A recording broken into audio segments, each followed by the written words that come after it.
Good day, emerging mothers. I hope you all are well. Listen, for some of you, there is just one semester left and your seniors will be transitioned, or your senior, some of you have twins, but for most of you, your senior will be transitioning out of the home and heading off to the college campus or the military base or simply residential independence. And so with that being the case, their preparation is essential, as many of you already know.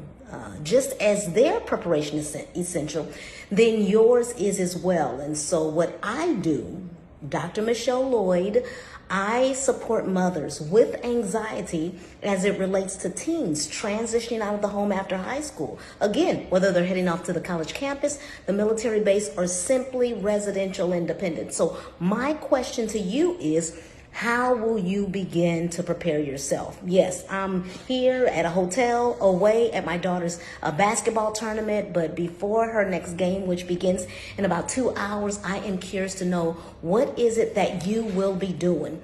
Will you be putting together what we call a transition success plan?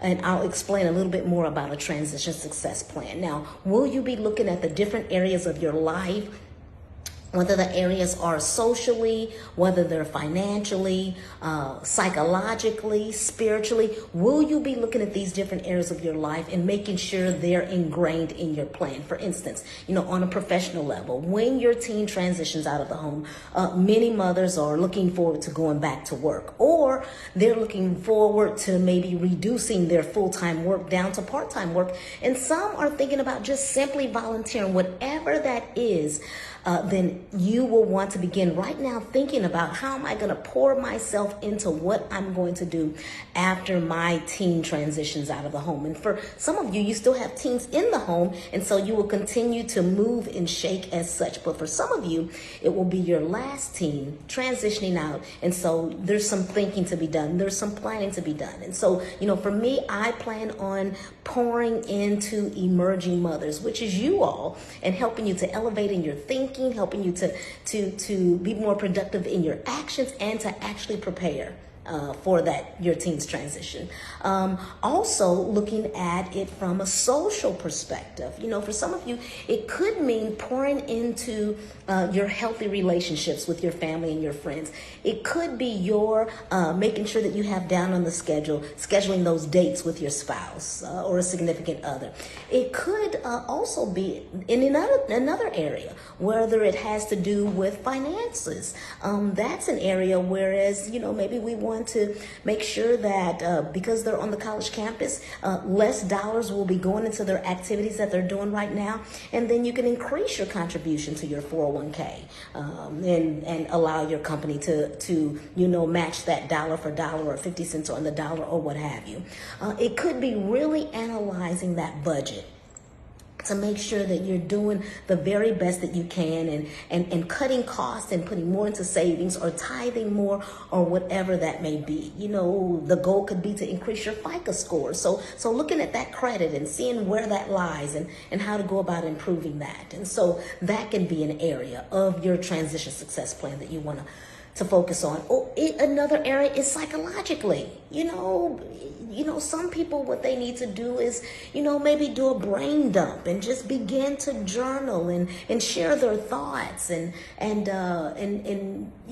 understand, exactly where am I heading, and gathering all of those thoughts in their mind. Or it could be simply them, finding out ways to have more joy and clear their thinking from a psychological focus or perspective. And so things such as that, it could mean, I need to start changing the genre of books that I'm reading just to help my psyche. All of those different things can be a part of your transition success plan. So think about those areas and consider including those, if you will. Another area that can be a focus in your transition success plan is, of course, from a physical perspective. Oh my goodness, I've already begun my journey in reference to exercising. I've always exercised. Well, let me backtrack. As opposed to me saying I've always exercised, let me just say that I've been an avid runner. I've exercised since 1989. 1989. Before then, absolutely not. And I even thought that people who exercise were just, they were out of their mind. Why would they spend time running and sweating and doing this harm to their bodies? And then I got a clue in 89 that, oh my goodness, I better start changing my eating habits. I may need to undo some of these bad habits and make sure that my body is healthy and all of that. So since 1989, I have really been focusing on taking care of myself. So going to the gym and doing exercises at home, making sure that I'm eating better. All of those different types of things are very, very important. Now, I will be working on making sure that I'm in bed by 10 p.m., because I can go hours and hours and hours, and that focus can be so intense. My family members tell me, and so I will be making an effort to make sure I am, in the bed by 10 p.m. So that will be Central Standard Time. So that will be what I will make an extra effort to do. So that's going to be a part of my transition success plan, my transition plan. Also, from an emotional perspective, that's so very important. So, when I think about from an emotional perspective, I need to make sure that I am looking at those different areas of emotional intelligence, and whether it's self-awareness and knowing how I'm feeling and being in touch with my emotions, to make sure I'm avoiding being too far to the left and too far to the right, and that my emotions are balanced. I need to make sure from a social awareness perspective that I'm treating people right, and that my interactions with individuals are on the up and up, and that I'm having meaningful dialogue with people I'm in contact with, and I'm in touch with my moods. From a relationship management standpoint, I need to make sure that I'm focused on just making sure that, I'm in tune with other individuals, and that I'm communicating with diplomacy. And also from a self-control, self-management standpoint,